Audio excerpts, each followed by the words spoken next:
Hi, my name is Jim Arrabito, and I'm a Seventh-day Adventist layman. As a Seventh-day Adventist, I'm very, very interested in the fulfillment of prophecies in these last days. Especially am I aware of the place of Roman Catholicism in closing events. Well, I was on a street ministry in Berkeley about 10 years ago. I became acquainted with a Roman Catholic Jesuit priest from the University of San Francisco. I asked him in one of our conversations, "Have you read The Great Controversy?" And he explained to me that The Great Controversy has a lot of truth in it. In fact, he told me that the Roman Catholic Church will rule the world again. For a while, I was in a state of shock. You know, it just happens to be that although we're Seventh-day Adventists, many times we don't see in reality the very things that we supposedly believe. It hit me very hard, and I began about 10 years ago collecting books on Roman Catholicism and world politics. You know, we as Adventists expect somehow to see all these events take place out in the open. But you know, I found that that is not what Revelation 17 tells us. Revelation 17, verse 3 says this, "So he carried me away in the Spirit into the wilderness, and I saw a woman sit upon a scarlet-colored beast." Well, a scarlet-colored beast is all the political powers that are going to pull together to destroy the commandments of God. The woman riding on that beast is Roman Catholicism and fundamental Christianity. John describes these things as taking place in the wilderness.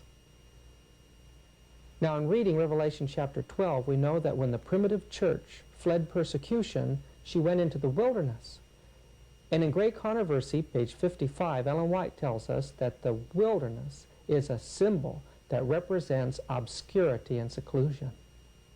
This means that at the end of time, Roman Catholicism is working in secret with the rulers of this world in an effort to control the world, to take it over. And I believe that time is right upon us. You know, I plan to put together a documentary film called The Missing Dimensions in World Affairs.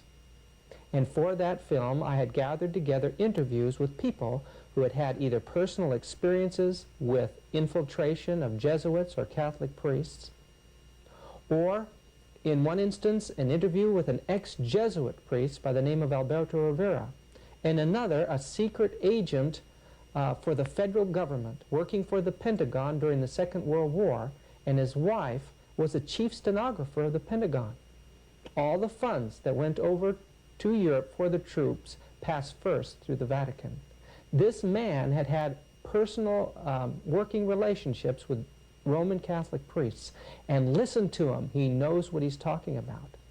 I had to stop my plans to do this documentary and decide to just get these things before you right now. The Jesuit priests have been infiltrating every institution, and they're ready now for a takeover. I want you to pay close attention to this first person that we're going to interview. He's an ex-Jesuit priest, and he tells you about the infiltration by the Jesuits. Especially I work in dealing with the infiltration of churches and religious institutions as well as government. That cover a tremendous number of institutions. And the purpose of that infiltration was what for? Well, the purpose is what the Roman Catholic system has all the time as her own purpose, is to infiltrate, to penetrate all the areas of life where the Roman Catholic can have control and access for the coming world government. What that means is, in preparation for that world government, the Roman Catholic institution, especially since the establishment of the Jesuit order in 1541, throughout all these 500 years, they've been in preparation and through infiltration and penetration of every level of society, in order to take over the world politically and religiously. There are two doctrines that define very well these dangerous goals of the Roman Catholic institution. Two doctrines define this very well. One is called the doctrine of the apostolic succession, and that is dealing with the papacy. And the other is the doctrine, the temporal power, and that is dealing with world government. Of course, both, because you can see that even the Pope and his own individual office, he meet those requirements. He is not only the head of his church, as he called himself, John Paul II, the present Pope. He said he is the pastor of his church. He is not only that, but he is the head of his state, of his country. But that means he is the head of a political state. Both combinations are in one office. They are, in prophetically speaking, that is what we see in the book of Revelation. The political power always hand to hand with the religious power. I was in Chicago years ago, and I was canvassing as a colporteur selling Bible readings from Home Circle. And we come to one great big mansion where the folks were rich in that area, and cars all around it and so forth. But I went up the door, and I was pretty sure this fellow was Catholic, so I gave him the Catholic canvas. And he invited me in, and then as soon as he got in, he turned the key in the door, and I said, wait a minute, what am I getting into? He opened another door into a great big mammoth parlor and a great big mammoth dining room with double doors in between, and all seated around the whole business was prelates, some from Europe and all the big ones from America. They were planning the Eucharistic Congress in Chicago. That was way back in the 1920s. And when they started talking to me, they tried to get me to be one of them and offered me every kind of a conceivable opportunity that you could think of. They offered me everything, money, scholarship, and the whole works, and told me the advantage of being Catholic and what they were planning on doing in America and with America. They said, we're going to take over America, and we've already got it fixed, so know how in the world can they escape becoming under our authority, and where we'll be in the jurisdiction and take over. I said, well, how are you going to take over the South? It's predominantly Protestant. It says we're going to seed the South with Catholic families. And then when they marry into the Protestants, their children will be raised Catholic, and before long we'll have a quarter, then we'll have a third, then we'll have over half, and when we get over half, we've got America. That's one way of doing it. But it says that we've got other ways too. Well, I says, supposing all this was known, and the people, Protestants, knew this, he said, if they knew what we were planning on doing, there'd be bloodshed in 24 hours and lots of it in 48. I said, are you prepared to take over in case that happens? He said, yes, we have our standing armies. We have everything all prepared with guns, ammunition, and the whole works. And said, we can take over, and you might as well join us and be with us and get in on the right side of the fence. I said to him, I said, listen, there is nothing you can do to inveigle me to become a Catholic. I mean, nothing. I says, I know my horse is going through to eternity, and I'm riding on it. And I know your horses aren't, and I know that you'll be nonplussed entities when I'll be enjoying eternity and having a good time forever. And I'm going to see to it that I'm on the right side of the fence. And I know which side I'm on now.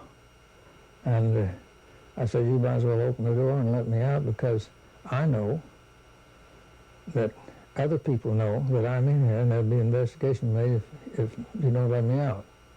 One of the big fellows with a red cardinal hat got up and said, sir, he says, we're going to let you out.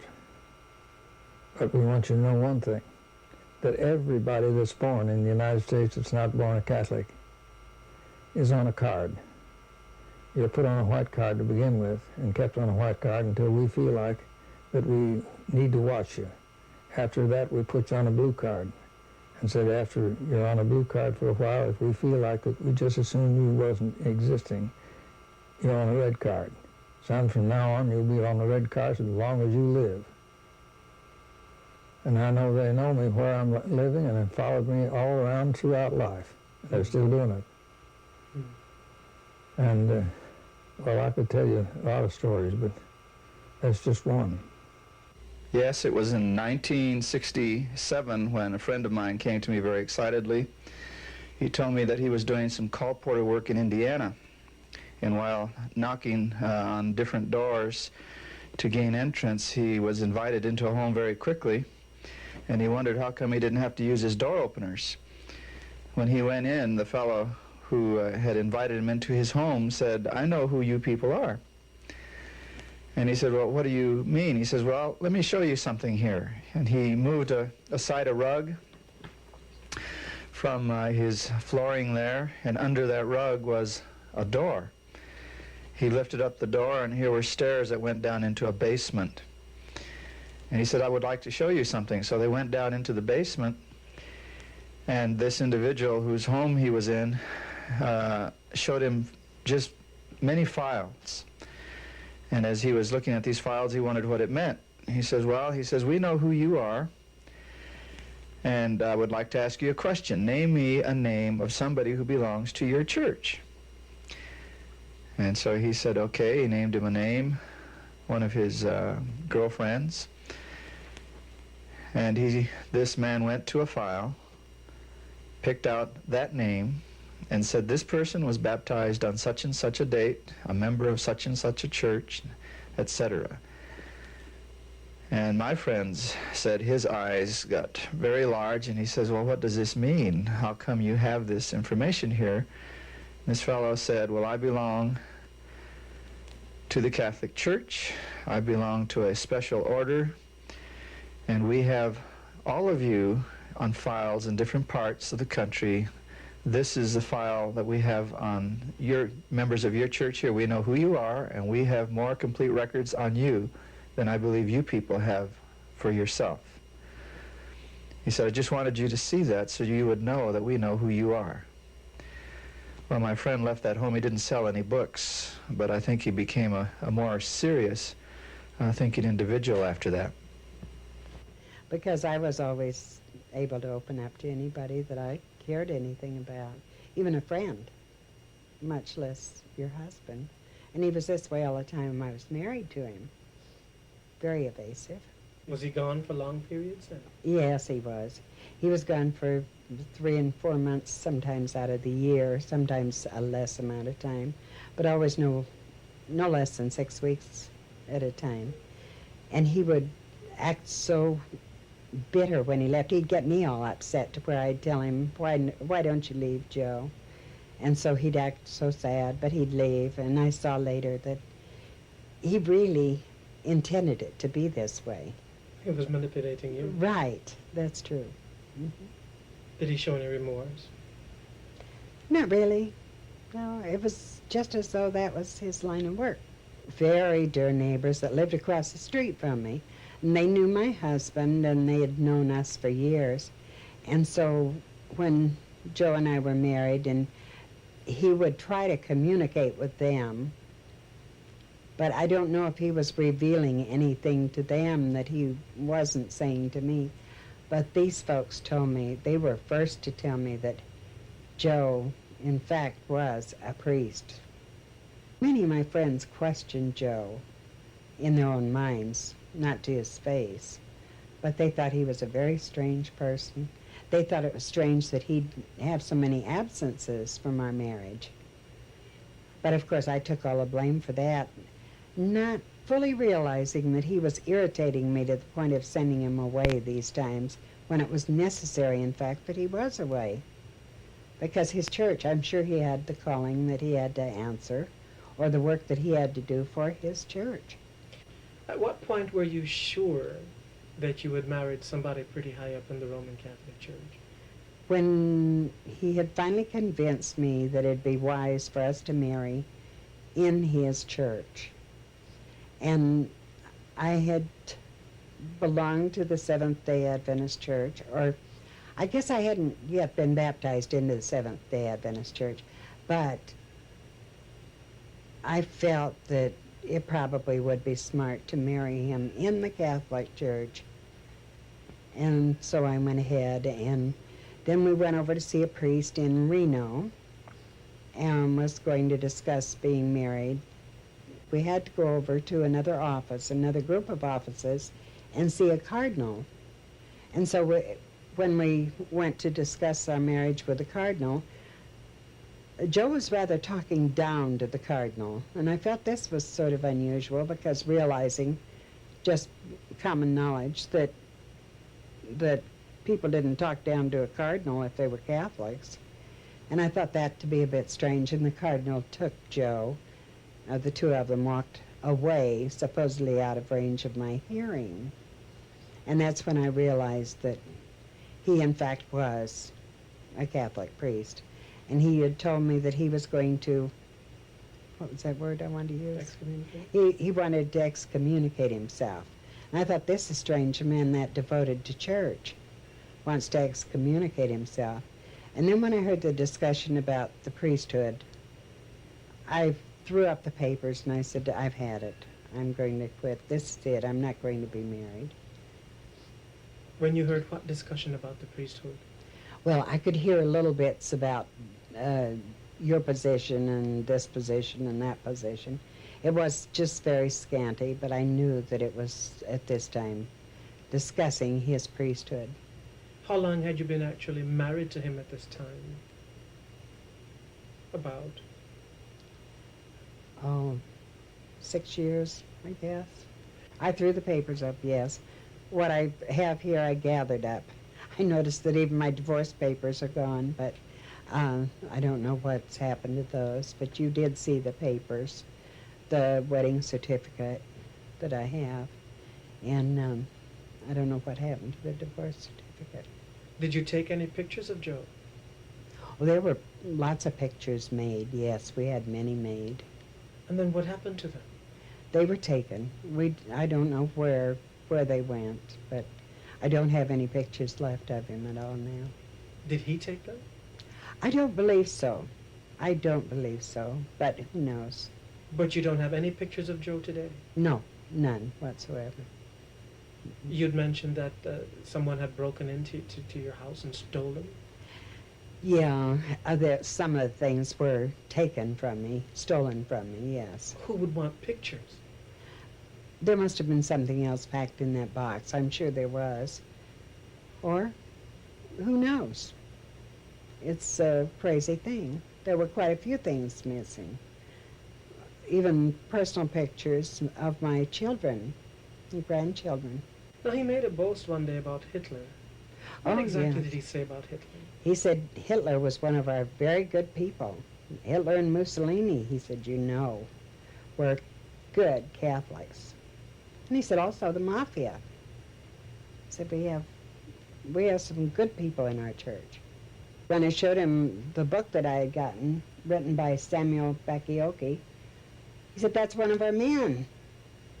And so he said, notice where it was published. And he turned right away to the area in the front of the book where it tells you published in Rome. And he pointed that out very carefully to me. Are you telling me that in the same breath that he mentioned Hitler and Mussolini, that he mentioned Samuel Bakioki? I'm not sure of that. I'm really not sure of that. I don't know that that was at the same time. How did you feel when he said that? Did you think he was kidding you? Yeah, I thought he was jesting a lot of the times, and I would question him about it. And he really wasn't jesting at all, but you had the feeling that he was. Joe was a very sober person, and it was difficult to know when he was joking, which was seldom. He was very serious. He had a serious mission within him that he carried out. I was reared in Pasadena in Southern California, which is only a few miles from Glendale, where Merle Vance used to speak on Sabbath afternoons in his discussions of the Catholic Church with the number 666 and how paganism had worked into the church. It was intensely interesting. Even I've used some of the things he has said even yet today. But he had these mimeograph sheets that he used to pass out that had the pictures that he had copied from his various publications. I know he did a lot of study when he went back to the seminary. He was studying on the connection between 666 and the Roman Church. And when he went to the seminary, some of the people there said, well, now we think we know that there's a Jesuit on the staff here, and we think we know who it is. Merle hadn't been there very long until he said, I think I knew who it was too. Well, he continued his study, and he had pictures from the books that were printed in Rome by the church. And this is what was on these mimeograph sheets that he used to pass out. But at the height of his study, he took some of this amazing material which he had and took it to one of the leaders there in Washington and showed him what they had. This man, without even looking at the paper that Merle had, said, Brother Vance, that study is not for you. But he said, look what I've got. It's all here. It's proved. Here's the pictures. Here's the proof of it. There's no question. He said, Brother Vance, that material and that subject is not for you. Well, he was pretty downhearted. He went to his major professor, which was a professor of history, and he showed him what he had. This professor said, we want you to write your term paper on that. Well, he said, I'm sorry, but I've already talked with this leader, and he gave his name, and he says that I must not study this any further. So I don't dare write a term paper on it. Well, time went on, and some of his friends said if he didn't change his topic, he wouldn't ever graduate. In fact, the major professor said that. So he did change his topic to something inconsequential. Finally, the time came for Merle's graduation from the seminary, and it just happened that this leader had been called to Europe for a year, and it was during that year that Merle was graduated. So he had his papers.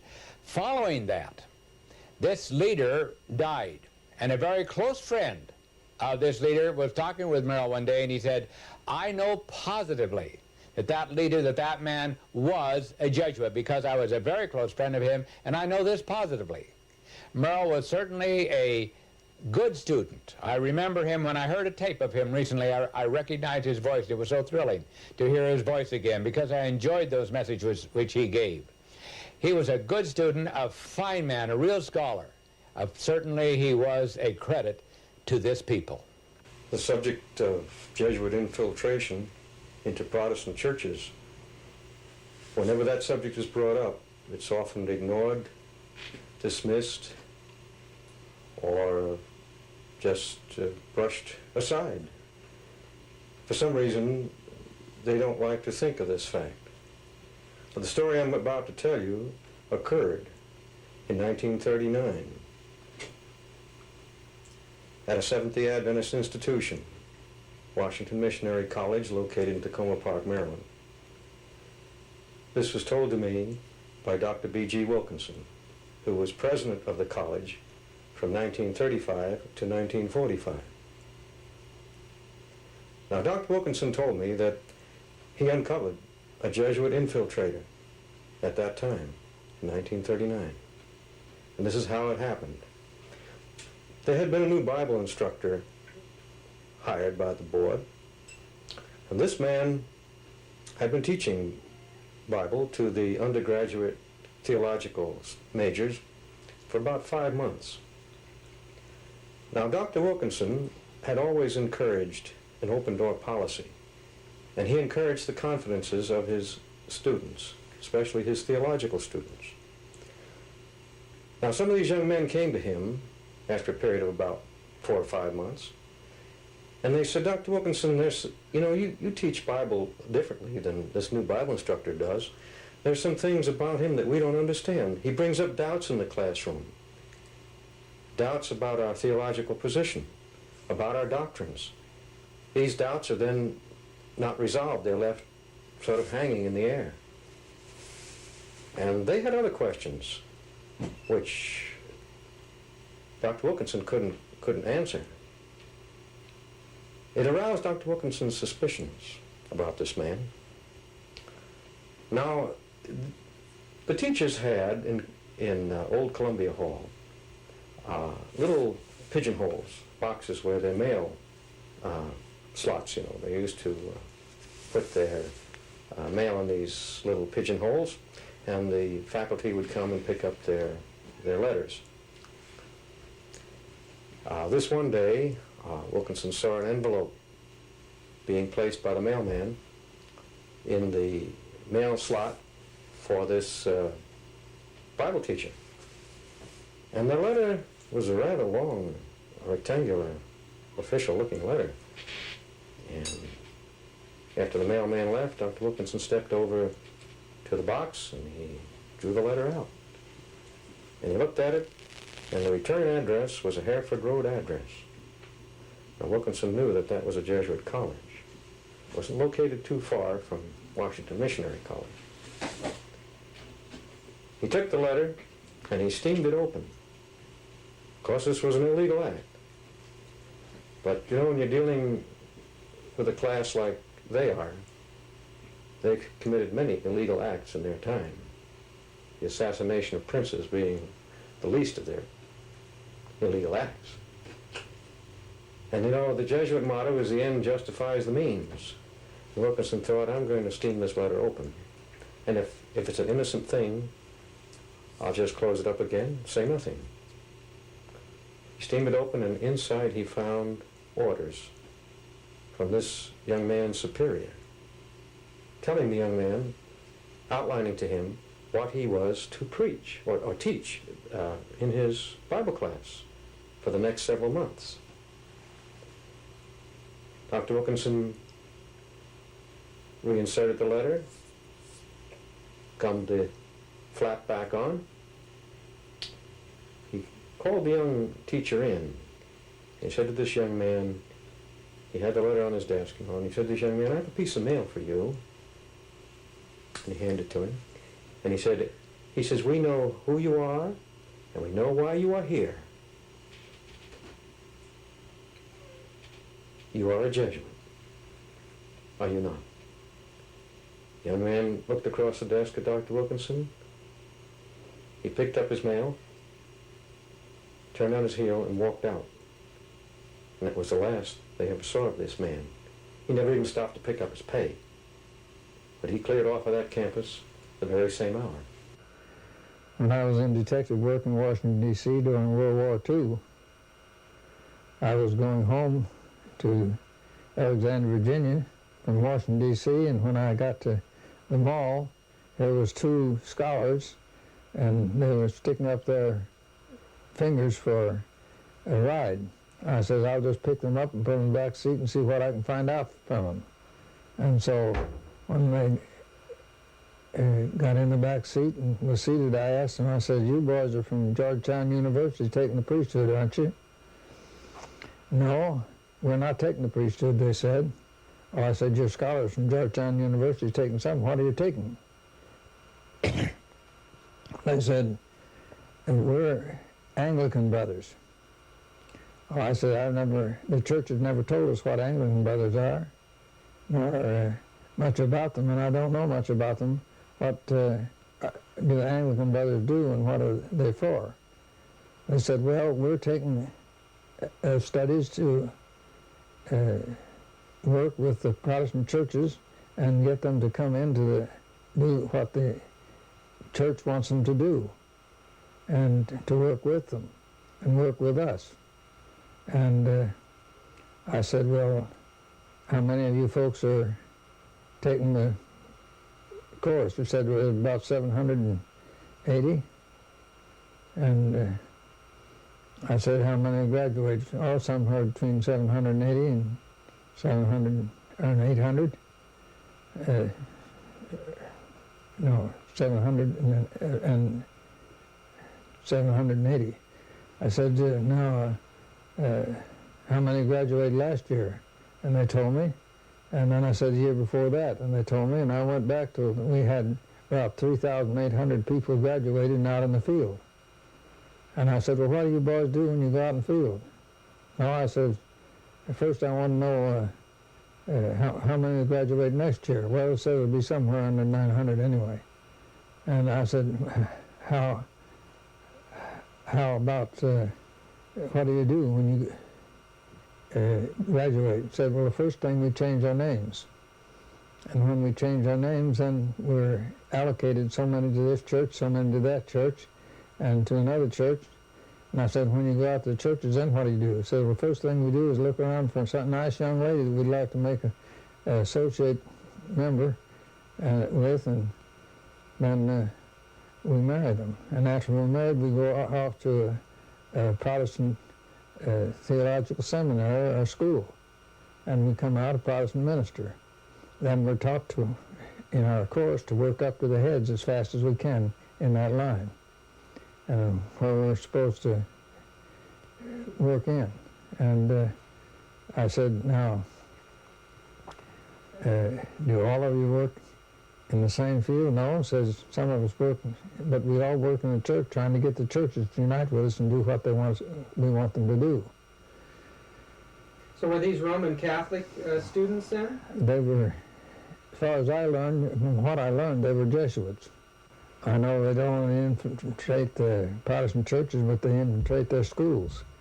And I know one fellow that got to be teacher in the Methodist school, and as a result of that, a lot of the Methodist ministers today are carrying communist cards.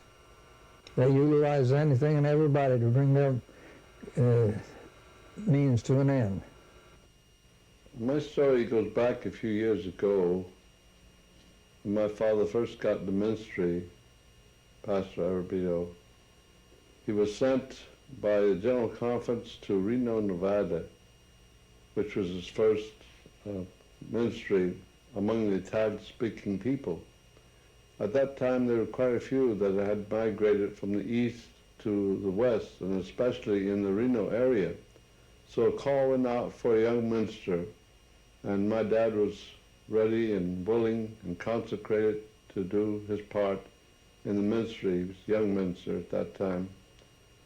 And he was sent to Reno, Nevada. And from there, he was sent to, a call came through not long after that, after there was 40 to 50 members. A call came through to go to San Francisco. And of course, a minister has to always be willing to whether he wanted to or not, to go where he was called. And the call came through, and he did. He went to San Francisco to open up the work there among the Italian-speaking people. Of course, at that time, we never had any thought of who the Jesuits were and what they were about to do and what they were doing, even at that time, and that was some time ago. Anyway, after he was there a while, he got a call to go to Oakland to work among the Italian-speaking people. And he was told that he would be working side by side with a man by the name of Calderoni, Elder Rosario Calderoni, who would be in charge of the Italian work in that area. So my dad went and took orders from Elder Calderoni. He worked in Oakland and El Cerrito and Richmond for a while, bringing people to church and working with them, giving Bible studies, and many souls were baptized at that time due to the work which was promoted in that area. At that time, he became friendly with Elder Calderoni, and in one instance, Elder Calderoni admitted that he was raised and sent to school, to the Roman Catholic school back in Italy, and he was going to be a Jesuit. He was an admitted Jesuit at that time. And he said he broke away from the Jesuits and became an Adventist because he saw that they didn't have the truth. Well, naturally we all believed him. But it wasn't long after that when Dad would answer a call to the Stockton area to raise a little church in the Stockton area, which he went. And of course, all this time he was under the direction of Elder Rosario Calderoni. And that's when we realized that there was something wrong. Elder Calderoni, at that time, we didn't know, but was gradually destroying the work that was being done among the Italian-speaking people. The people would come in and complain, and that money was being sent to Calderoni, and wondered what was happening to it, and all the while, why he was visiting people and speaking against the young people, including my dad, that had newly come into the truth at that time. Many of the young Italian ministers at that time were being dropped, one by one, for one excuse or another. And we found out it was Calderoni speaking to Elder Houswick, who at that time was in charge of the foreign work. And we were wondering why this was happening. The church was being undermined. We just don't know how it was happening until later, of course, we realized that we felt that it was because of the background, and possibly Elder Calderoni was still in the work the Jesuits pay, or under their direction. It had to be, otherwise the work would have gone ahead, because it went ahead so beautifully before that. Friends, I could only tell you of one incident, but of course I hear of many others. And if one person can get into our work and cause a disruption among the Italian-speaking people, I shudder to think of how many more are doing the same thing today. That was my father, John Arrabito, who was kept from the ministry by Jesuit influences in the Seventh-day Adventist Church. Adventists should wake up. Time is short. What organizations have now been taken over by the Jesuit order and other institutes of Catholicism? What world powers are in her hands to be used in this final chess game for the takeover of the world? We can get some idea when we look back to the Council of Trent in the 1540s through the 1560s. At that time, and during those years, we find vows that were taken by these secret orders to take over the education of the Protestants, take over their schools, take over their churches, especially to destroy the Protestant Bible by creating many translations, destroy the monarchies of Europe, destroy nationalism, to use astronomy and astrology to create new calendars that would eventually transfer the sanctity from Sabbath or Saturday to Sunday. Their goal was to take over the business world, internationalism. They would take over banking, to take over Judaism and the movement of Zionism, to create political strife and chaos and all of these things for one end, that Catholicism should rule. Listen.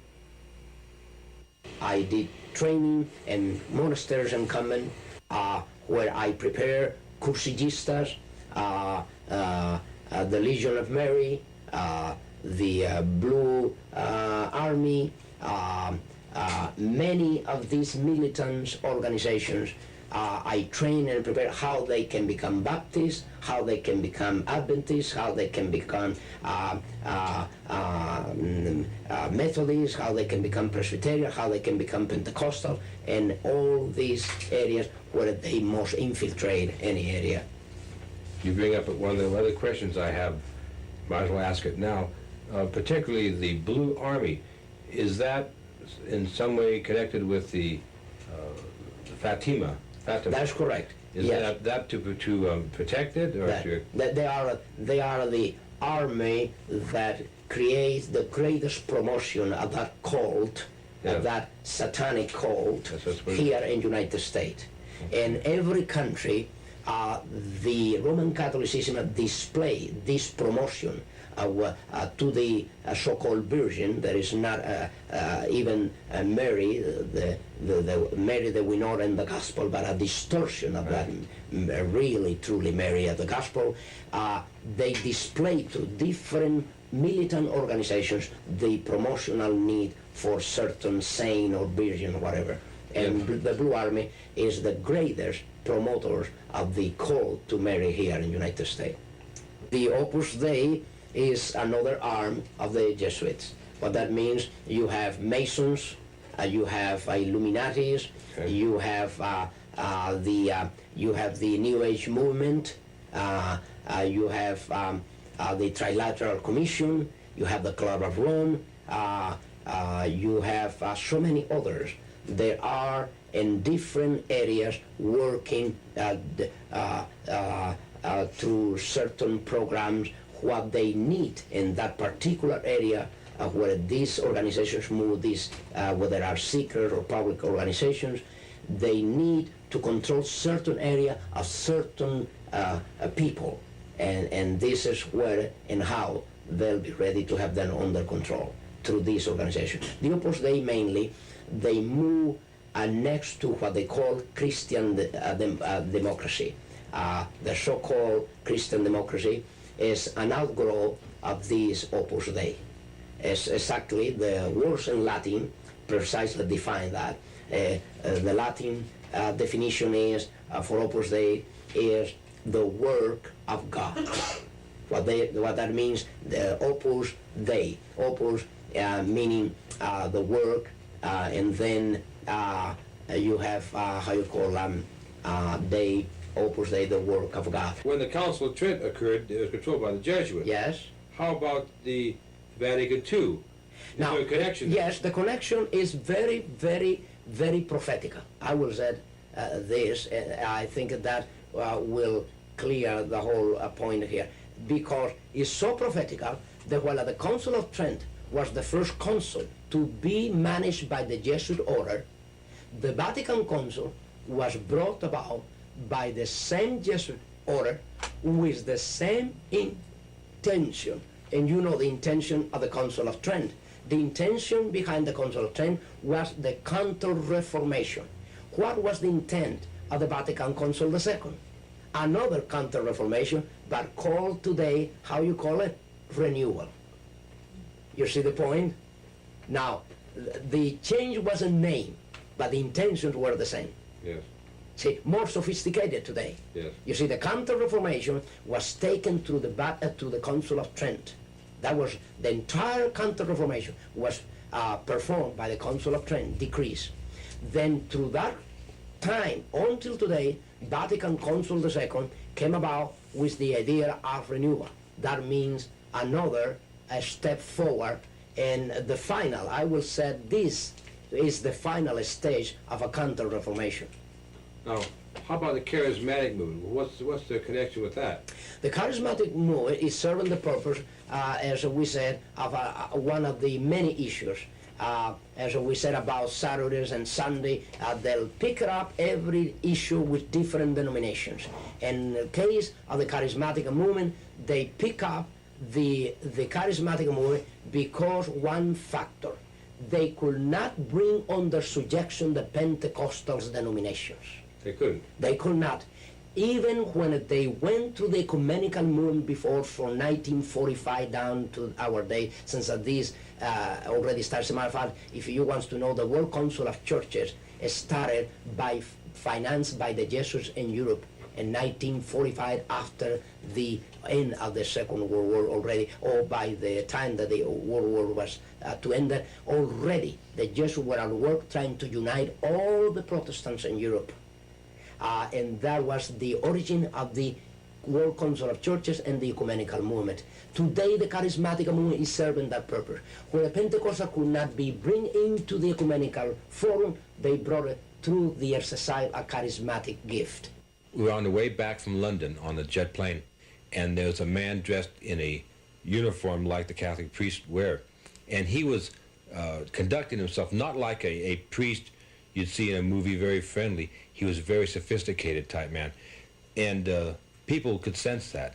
And I never thought I'd see him again, but in Baltimore at the airline station where the baggages come off, well, I turned around and there he was next to me. And I just turned to him and said, "Hello, friend. Are you a Jesuit?" And he says, yes, with a big smile. You see all of his teeth. And he was very happy with himself. I said, well, listen, I'm very interested in the Jesuits. I've read some about them. And what would you think about the Council of Trent and what was invented in the Council of Trent and the infiltration of the Jesuits into Protestantism and the use of the Jesuits through organizations like the Illuminati and the futurism theory, the secret rapture that they invented for the Protestants? And I talked to him about a lot of those things, and he had a metamorphosis take place. His face became rigid, his smile went away, and he looked me right in the eyes and he said, you know quite a bit, don't you? Like he never expected it. And I told him that you know, I was one of the Protestants that got away. And if he could realize that if somebody like me knew those things, just imagine some of the other of God's people that know those things and are willing to tell anybody about them. And it was an amazing situation how that man's face changed. And he thought he was like in one identity, but all of a sudden he realized that these dark secrets of theirs, they're being found out. And I'll never forget that. Would you consider that Jesuitism to be an occult secret society?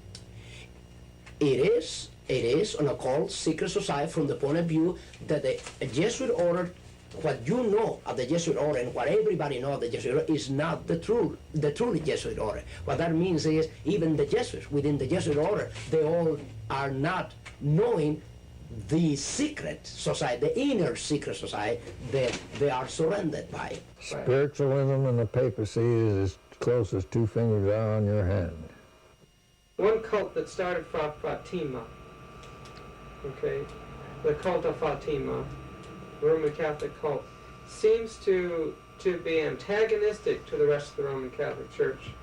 Seems that they believe that the Pope that's in now is an antichrist.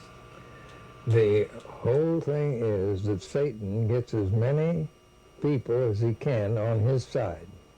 And by starting something else up, he can get more. Oh, I see. And he starts first one thing and then another. That's why he's got so many churches and so many cults and so many this and so many that.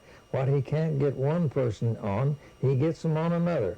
Mm-hmm. And the biggest thing that he gets most people on is TV. Satan has all kinds of organizations. Mm-hmm. But the Catholic Church is his one biggest, most extensive organization that there is in the world. Yeah.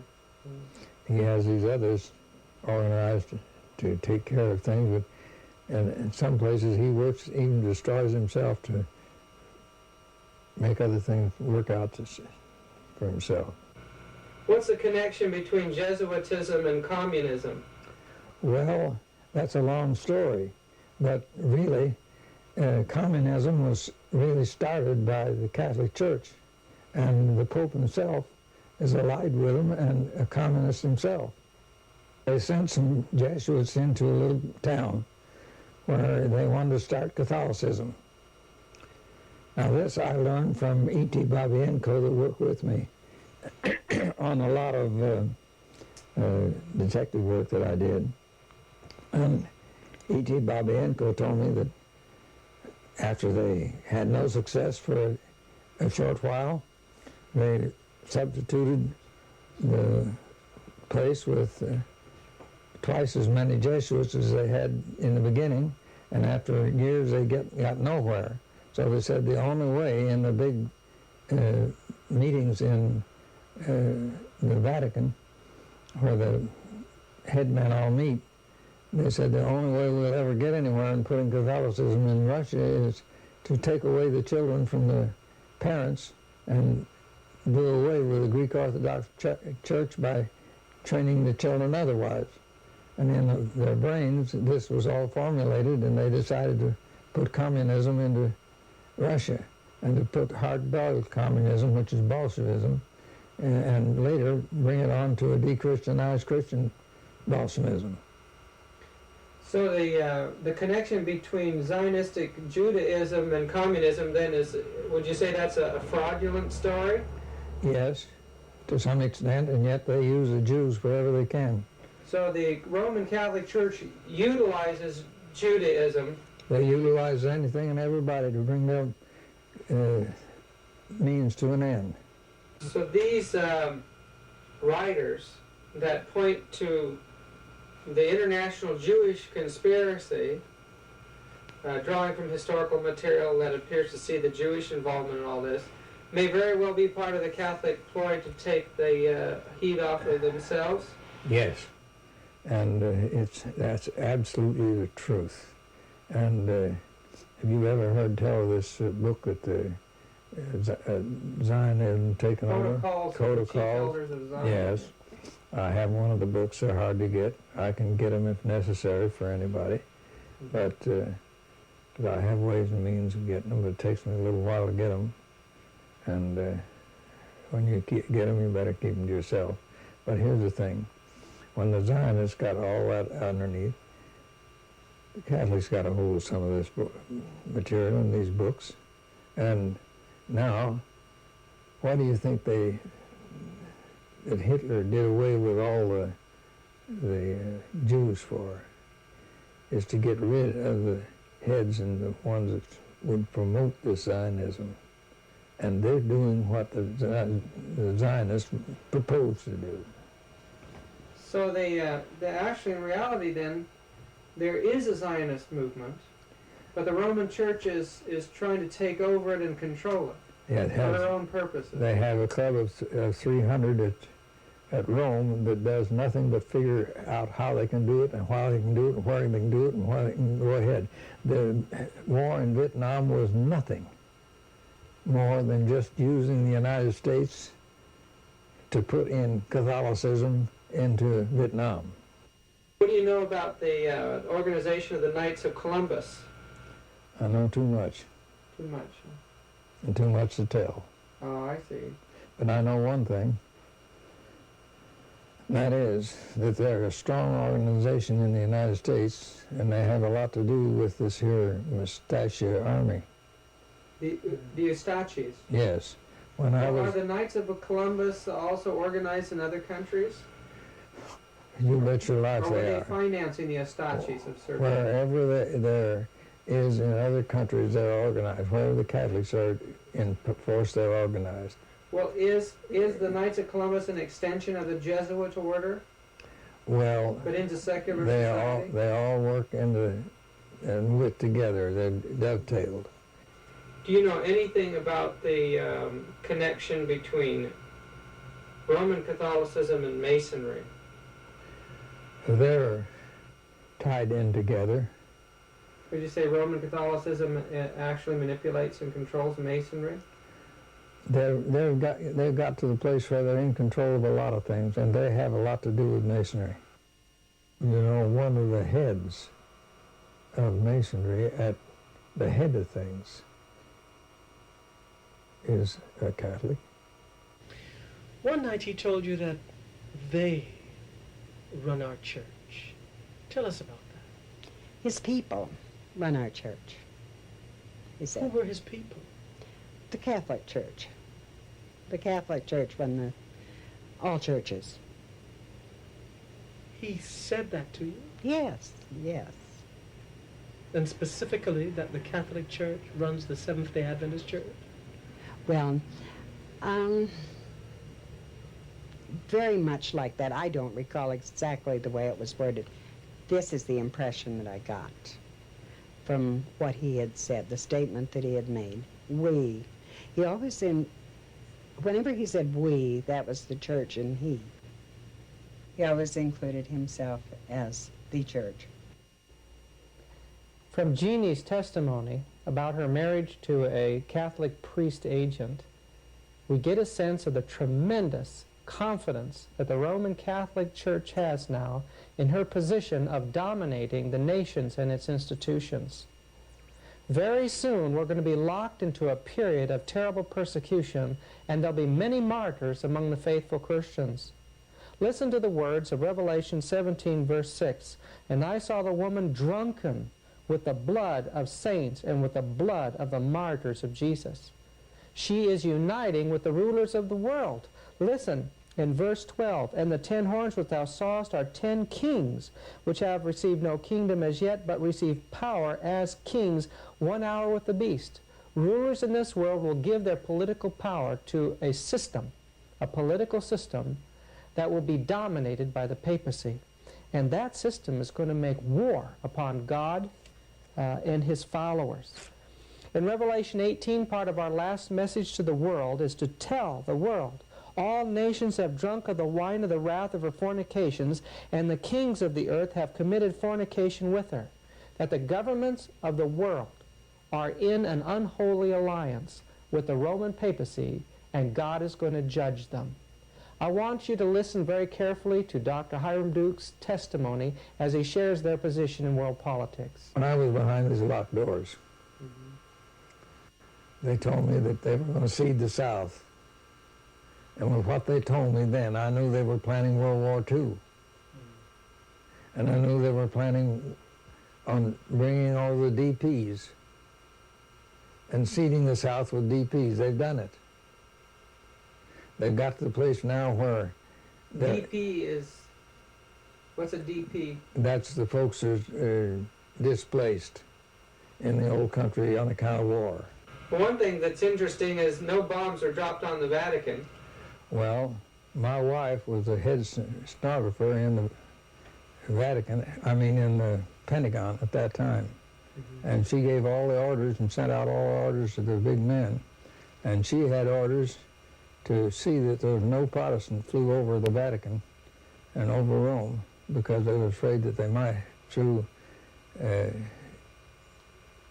own ingenuity, want to drop a bomb there.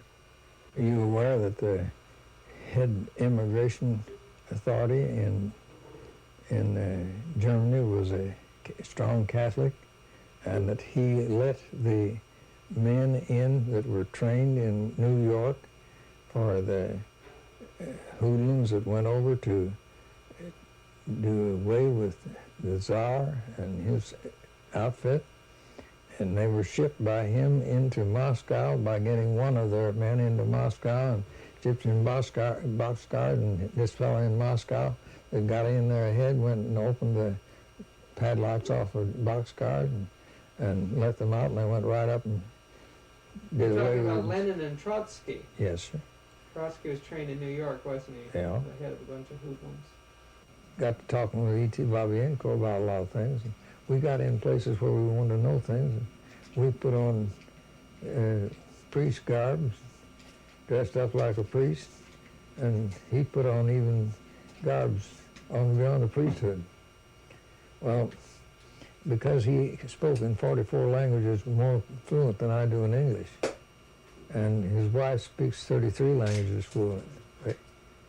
Why, and he understands enough in other languages right away quick, and he picks them up like magic. The General Conference used him for interpreter to go between a lot of these places wherever they needed him. And he went to Europe and went to Asia and a lot of these different things. And when he went to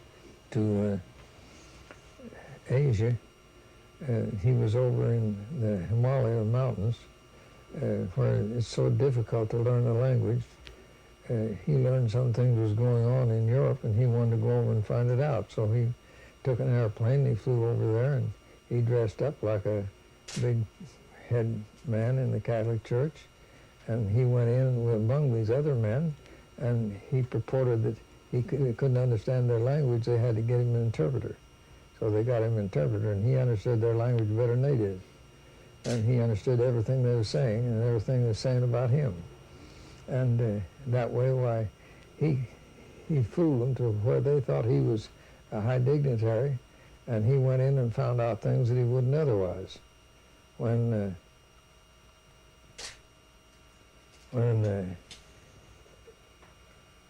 he found out when he went to Europe that they were planning on getting rid of the Greek Orthodox Catholic Church. And one reason they tried with the Illuminati tried to put a bank in Russia and they couldn't get the bank in Russia because the fact that the Tsar was too smart for them. And so they said, well, the only thing we can do is do away with the Tsar. And What years was this? well, this was way back in the time of before the World War I.